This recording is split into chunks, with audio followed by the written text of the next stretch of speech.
ஒரு சிஇஓவை போல எழுதுங்கள். முதலாவதாக சப்ஜெக்ட் லைன். எதையாவது எழுதுவதற்கு முன் எந்த காரியத்தை நான் சொல்ல வேண்டும், எந்த செயலை அவர்கள் செய்ய வேண்டும் என்று கேளுங்கள். இதற்கு பதில் கூற முடியவில்லை என்றால் அனுப்ப வேண்டாம். இரண்டாவதாக பாட்டம் லைன். பிஸி பீப்புள் கதை கேட்க தயாராக இருக்க மாட்டார்கள். அவர்களுக்கு முக்கிய பாகத்திலிருந்து ஆரம்பியுங்கள்.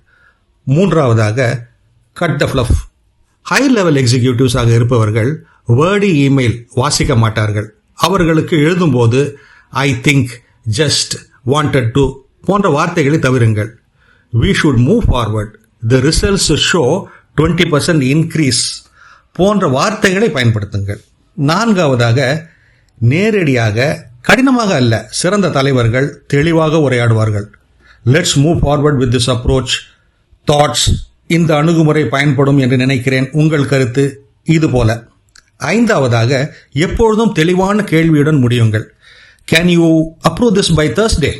வரும் வியாழக்கிழமை இதற்கு அனுமதி அளிப்பீர்களா? இது போல. ஆறாவதாக ஆட் வார்ம்த். சற்று கூடுதலாக. அப்படியே முடித்து விட மாட்டார்கள். அவர்கள் ஆட் வார்ம்த்தை சேர்ப்பார்கள். ஆலிவர் ஆஸ்ட் இவ்வாறு வழிகாட்டுகிறார். இது போன்ற சிந்தனைகளுக்கு தமிழ் பூமருடன் இணைந்திருங்கள்.